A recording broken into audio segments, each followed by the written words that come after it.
May nakuha si Mr. sa loob ng bunuan o baklad namin ng isang alimango na tumitimbang ng halos 1 kilo at di-display ni Papa yung shell na pinagpalitan ng lobster. Hello mga mare, this is Maring Linlin, babaeng waray nun na naninirahan dito sa maliit na baryo sakop ng Lavisaris, Northern Samar. Nung vinidyohan nga pala ni Mr. yung mga alaga naming lobster sa ilalim ng dagat, may nakita siyang mga shell. Ito yung shell na pinagpalitan ng mga alaga naming lobster, bali 3 nga pala itong nakuha ni Mr. Ito yung pinakamalaki na shell, kaya sabi ni Papa i-display niya dito banda sa labas. Ingat na ingat si Papa na hindi humiwala yung ulo doon sa bunto, tapos yung ginawa niya itinali niya lang. Bali 3 nga pala yan, pero eto yung 2 sa sahig, sira-sira na yung mga katawan nila. Dahil hindi na din yan ma-display, sabi ni Papa ibalik na lang din namin sa ilalim ng dagat para maging pagkain na lang ng mga alaga naming lobster. Kinakain din pala kasi ng mga lobster yung mga shell nila na pinagpalitan nila. Pagkatapos ni Papa ikabit yung shell ng lobster, yung sunod naman yung kinabit yung shell ng alimango. Yung shell naman galing din yan doon sa loob ng bunuan namin. May nakuha kaming alimango doon nung nakaraan, 2 piraso yon, pero yan yung pinakamalaki, kaya i-display na lang namin yung pinaka-shell niya. Naisipan kasi ni Papa tsaka ni Mr. na i-display yung mga shell na gaya ng lobster at alimango dito sa harapan ng payag para dagdag design na din. At ganyan nga pala yung itsura ng payag namin kapag nasa harapan ka, at tignan nyo nga pala yung nilagay ni Papa na lobster na gustuhan ko talaga. Pagkatapos ni Papa mailagay yung shell ng lobster, pumunta naman kami dito sa bandang likod dahil napaka-presko dito, at si Mr. naman papadating na galing sa bunuan o baklad. Pagkatapos niya kasing sumisid sa ilalim ng dagat para i-check yung mga alaga naming lobster, sabi niya pupuntahan na lang niya dahil basa naman na siya yung bunuan namin, baka daw merong lamang isda. Sabi ko nga sa kanya sige, para may ulam kami sa pananghalian at para di na kami bumili. Etong bunuan nga pala namin ay kapit-bahay lang ng payag namin, kaya malapit lang. Pagkalapit ni Mr. sabi niya walang isda, pero meron siyang nakuha na isang malaking alimango.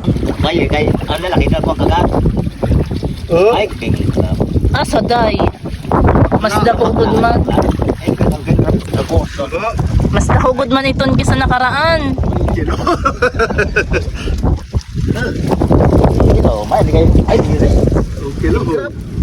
Iyay, saday ito.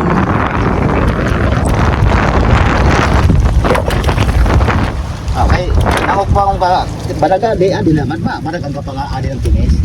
Anong kilo? Dapat. Alam niyo ba mga mare, pinagpaplanuhan sana ni Mr. na kumuha ng isang lobster at ulamin namin, pero sabi ko wag muna, kaya sabi niya pupunta muna siya sa loob ng bunuan at baka daw may isda, at alimango naman yung binigay sa amin. Isda lang yung hinihiling namin na pang-ulam, pero yung binigay sa amin napakalaking alimango. Hublas ito. Yung kanya na nagawa ka. Ata na eh. Ano, basta ko? Dako eh. Ano ba? Sos, ta. Palad mo dako pa sa Andam. palad eh. Naku, pagkat ang palad mo.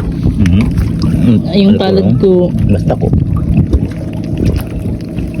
Tingali kita kagaton, hiyay. Kadat ko ito mga ko na. Ako saday, nga ito tinis. Kilo pero hindi na kami wala makadali. Hanggang dito, oh. Ayan yung palad ko. Grabe. Ayan, oh. Bale, ito nga pala, hindi namin ibebenta, yung gagawin na lang namin, hahati-hatiin na lang namin to, tapos ilalagay namin sa udong. Alimango plus udong plus gata, naku, napakasarap na ulam. Ganun din kasi ibebenta namin to, tapos bibili kami ng ulam. Eto ulam na lulutuin na lang. Habang nagpapag-video ko kay Papa, maya-maya nagsalita siya at siya shoutout niya yung mga kababata niya sa kabilang isla, at bibihira lang din silang magkita-kita. Nabati sinan istorya? Oo. King Garabo. Shout out sa taga-Talibngan, mga barkada ko, mga ano, mga kabarkada ko sa Talibngan, yung mga balasi.